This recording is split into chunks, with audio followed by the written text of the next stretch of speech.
Guys, it's Little Mimosa Monday. In 2 hours, we made 15 grand. I'm like 95% sure she's just lying because she wants to back out of our agreement. Either way, we have filed it here at the courthouse. The document has to be notarized. The front of the contract flew out the window.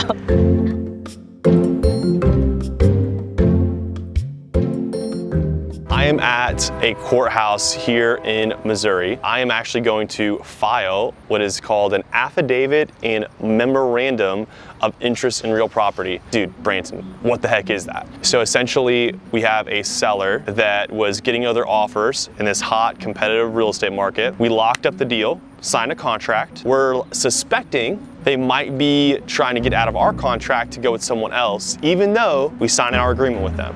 And so this is a document that allows you to tie up the property at the courthouse to make sure that a seller does not back out of a deal. I'm gonna break down why to do it, when not to do it, so you can make sure you are closing as much deals in a competitive real estate market.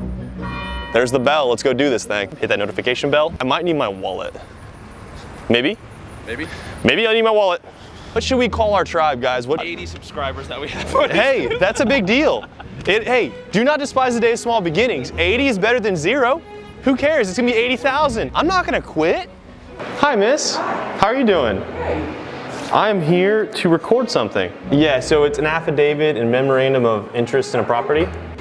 Hi, miss. A memorandum of interest in real property.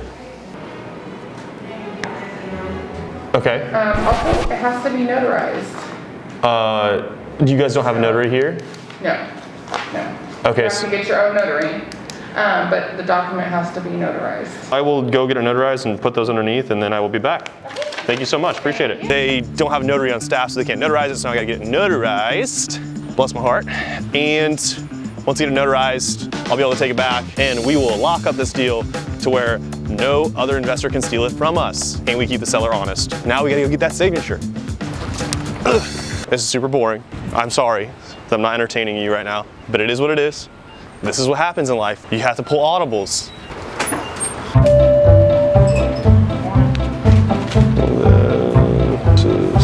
All right, we got it notarized, guys. This is the boring part of real estate. However, exciting returns. Hey, tagline, tag that. Tagline that ish. Exciting returns. Boring investments, exciting returns. We don't have AC in here. The windows roll down.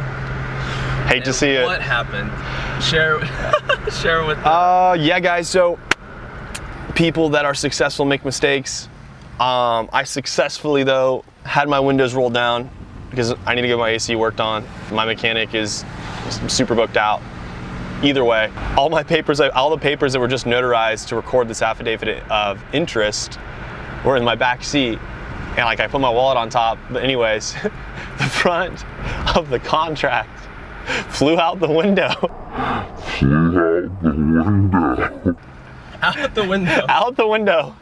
So Jason and I had to turn around and go get it. So we got it done though. We got it done. So I could hear when Jace doesn't speak up. I know he's a little like, he's a little like, I don't know what's gonna happen here. Yeah, there we go, a little nervous. Sure what's happening. So yeah, we had a paper fly out the window. Moral of the story is we need air conditioning. I don't even know if I have that. I just recorded this affidavit of interest in the property of the seller that's kind of being dodgy. We're not 100% sure if she's gonna try to go around us or not. Either way, we have filed it here at the courthouse. So I'm gonna break down, what you need to do, when you need to do it, when not to do it, and the pros and cons and the legal ramifications. Not legal advice, by the way, but the potential legal ramifications if you decide to do this to make sure you're protecting your wholesale deals, your flip deals, creative finance deals. And yeah, we did it today. This is one of the only first ones I've ever done, but I've always had this in my back pocket just in case. And this is one of the keys to making sure you lock up deals and don't get them stolen from you in a competitive real estate market. Get them out every single morning and eat them on the bus, dude. Now it's always so freaking pumped. Strawberry milkshake Pop-Tarts. People don't be sleeping on those. Or birthday cake Pop-Tarts. I've never had birthday cake. I think birthday cake's pretty underrated. Oh, I gotta open this thing, dude. Am I allowed to open this?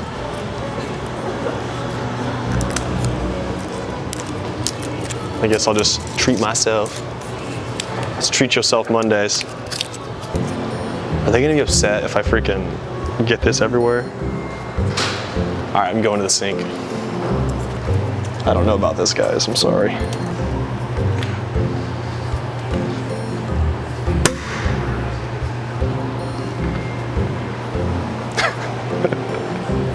Okay, no judgment, guys. This is a judgment-free zone. This is like Planet Fitness, but for work. So you can't judge me right now. So look, there's a lot of orange juice in there. Kind of upset that I put a lot of orange juice in there. What do we have going on here, guys? It's a little Mimosa Monday. Brought to you by, I'm not sponsored here, never mind. But WeWork, gotta love this place, and gotta love the fam here. And they have Bloody Marys and some mimosas, so we're doing a little Mimosa Monday. And to celebrate. To celebrate. So awesome. To celebrate an affidavit to where we're keeping sellers honest and we're competing in a highly competitive real estate market. So to you I say, like and subscribe. Great casual And plug. Wait, they have bacon. Look, oh, it's because of the Bloody Marys. yes. I was like, what's the bacon for the... To you I say, like and subscribe and continue to follow for everyday real estate content for everyday real estate investors like you and I. So we're gonna talk about affidavits. We went and filed a affidavit of interest in a property. That's fancy terminology for basically saying, hey, listen, county records, that I know I have this property under contract for a certain price. I'm gonna go file that contract with the county so that it shows that me and this seller have an agreement at that price. And so once you file that, that means that if another investor, another buyer goes and they offer, less or more, it doesn't matter. You have an agreement with the seller and they're supposed to sell to you at that price. We go to the seller, get the property under contract. I actually had a buyer go with me to the property because he loves this area. He buys everything in the area, and he's a reliable buyer. He's a vetted buyer. He's bought like 5 or 6 deals from us. And so he's pumped. He just comes out there, he walks the property, said, hey man, where do we need to be on it? I negotiate with the seller, get the contract signed that day.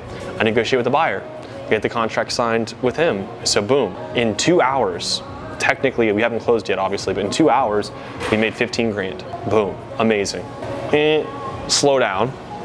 Seller calls me 2 days later, said, oh, well, someone just offered $5,000 more. And I said, hun, I told you we have an agreement. Like you said you wanted to sell to us. They're probably wanting a 30-day close, aren't they? Because they're not really a cash buyer. Like they're just trying to do, they're trying to market a property, but maybe they can't perform. I know I can perform.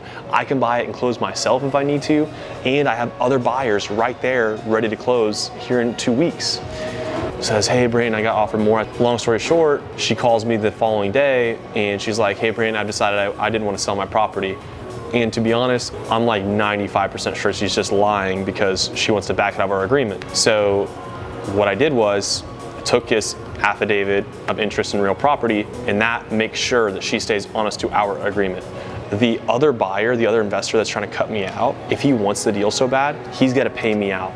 And so that's how this whole thing happened, is that someone was trying to back out of their agreement. However, there's all the time, guys, where sellers that decide they don't want to sell, cool. If they don't want to close, they don't have to close.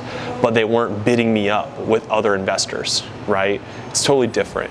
So that's how the whole story happened, and it's $15,000 on the line. I've done a lot of, effort in following up, spending money on marketing, had my acquisitions guy go out there, had the buyer go out there. I even got involved myself personally. And so that's how we got here. It's not a typical situation. However, it can happen all the time, all across the country in competitive markets.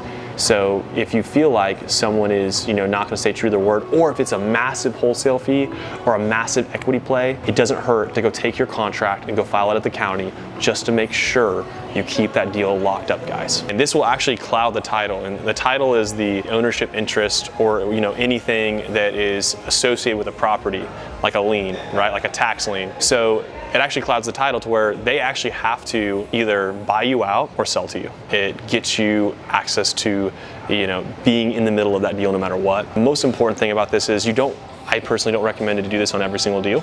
That's my personal take.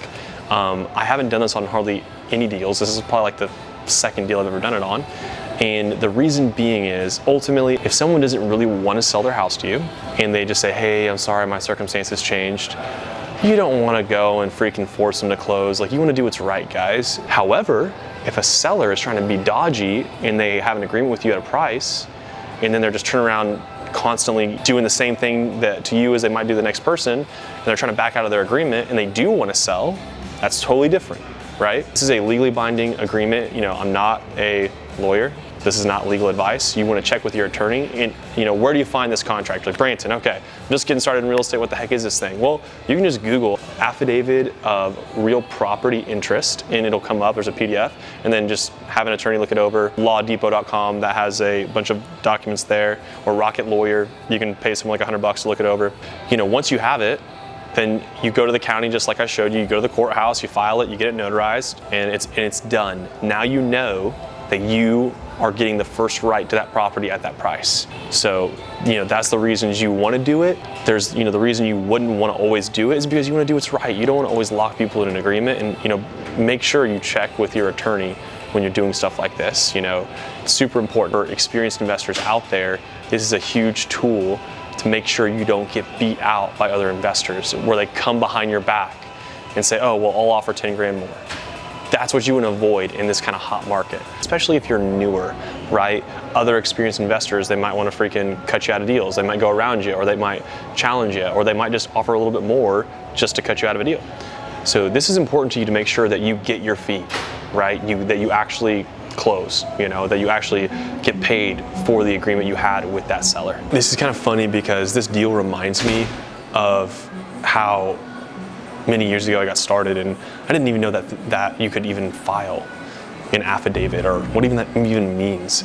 And it's just nice that I have that in my tool belt, my repertoire.